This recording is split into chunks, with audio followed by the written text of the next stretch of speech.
Welcome back to Traders Network Show's coverage of Humanity 2.0.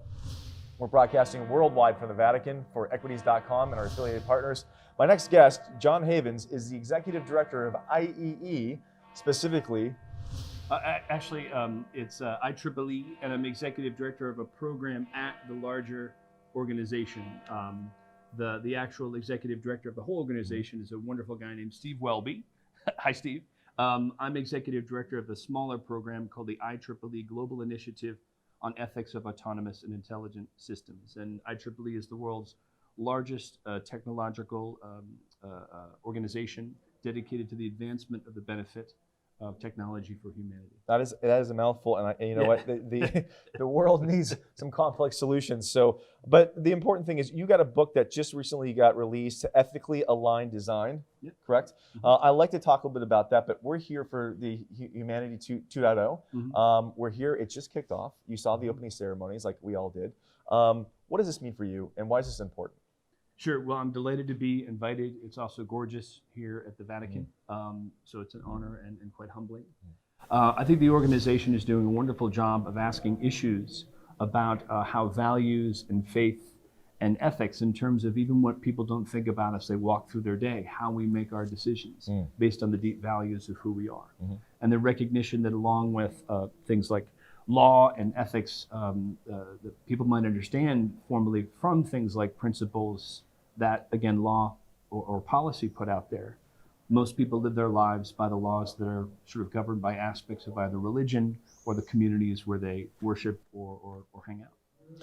You know, they are doing a great job of bringing in thought leaders to help project that message. And, you know, we're seeing a big insurgence of P3s, public-private partnerships. And I think that this is a different form of that.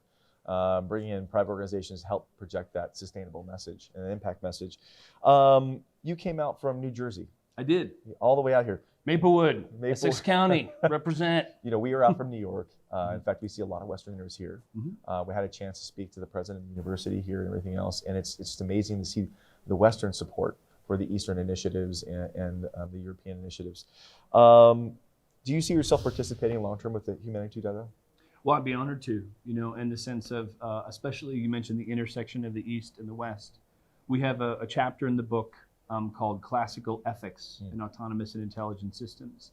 And a lot of that focuses on things of Eastern traditions, Confucianism, Buddhism, the Shinto tradition, as well as Ubuntu ethics from the global South in Africa. And what's great for me as a Westerner coming from more Greek traditions, you know, I wouldn't necessarily know, you come from a Greek tradition. That's formally, I just know sort of a sense of individualism versus kind of communal well-being. And they both obviously have their merits, and they're both at a paradigm level. Sometimes the word bias has a negative context, and we have to be very careful, like with algorithms and things like racial bias, which is negative. The bias, or just the perspectives where we come from in terms of our cultures, that's why this organization is doing some fantastic work, because you have to understand the end user values of who you're talking to, especially in our case, when you're trying to build technology that won't cause harm and will help. If you don't know what those end values are, then you may be harming without even meaning to. That's amazing. You know, you're getting into the AI aspect of things. So why don't you tell us a little bit about the book and how AI applies a lot. Tell us about the book a little bit. Cool, Matt, you were very nice to ask about the book. So thank you. So in one sense, it's more than a book for us. We launched it originally in 2016, about 100 global experts, not just data scientists and engineers, but anthropologists, social scientists, psychologists, launched this book with 8 chapters as a request for input. And it's an academic-oriented book, but it's also very pragmatic. It's got issues and recommendations. And I bring this up because principles are fantastic, and our whole first chapter is about general principles, things like human rights, human flourishing, very much what we're talking about here, and data agency, moving beyond this term of privacy and making sure that you and I and everyone has a level playing field for how they exchange their data. But then we got 500 pages of feedback, a lot of which was awesome work, thank you, wow, this feels kind of Western. So our tactic, as it were, is we went to the fantastic members now of our group who were from China and South Korea and Japan. Now we have people from India and Brazil and Africa. Any of those voices who, first and foremost, they're experts in these systems. But secondly, they can lend their voices to say our perspective, our cultural values. You can't talk about ethics without recognizing what those are. So core of now this third version, because we had a second version, got even more feedback, over 1,000 people looked at it.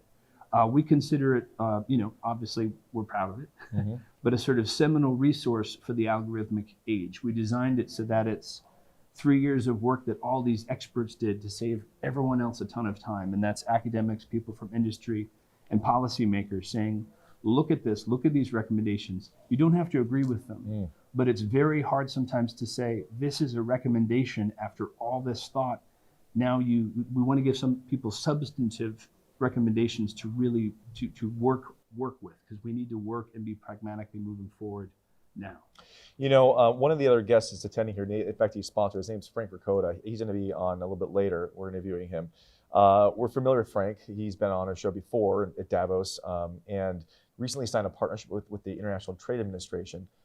His company is the U.S. leader in blockchain, actually. So there's some speculation on who's number one. Well, this itty bitty emerging growth company out of Denver, Colorado is number one in the world right now. And they just signed a partnership with the ITA. The reason why I bring this up is because the number one agenda on the ITA's list on the finance side is AI and fintech. And I think you guys should get together. It'd be interesting. It's an interesting chat you guys would have. But listen, we got to wrap up. How can people find this book? Where is it at? Is there a website that people can go to? Oh, sure. And thank you for asking. Yeah. It's ethicsinAction.IEEE.org. I believe that's it. Or if you use the phrase ethically aligned design and use IEEE, you can find it. And again, John Havens, we're always looking for people to join. Thank you very much. Thank you, John. You're watching the Traders Network show. I'm Matt Bird. We'll be right back with our next guest. You're not going to want to miss this. Go. The 2019 Humanity 2.0 Forum is brought to you by Cisco Systems, CSR solutions that are accelerating global problem solving in ways that have never been attempted before, to Ulala, providing mobile blockchain solutions for the unbanked, and to Pledge Camp, the next generation of crowdfunding. A special thanks to Tonico in Vatican City for hosting our program. And lastly, special consideration to Burst IQ, a leader in healthcare and blockchain, to Crown Sterling, a leader in digital sovereignty and quantum encryption, to Dignity Health, delivering high quality and affordable healthcare for all. And lastly, to Falcon Ventures, is transformative as our entrepreneurs. And thank you, 1-800 Public Relations, for all your PR and media support. We'll be right back after these messages. Don't go away.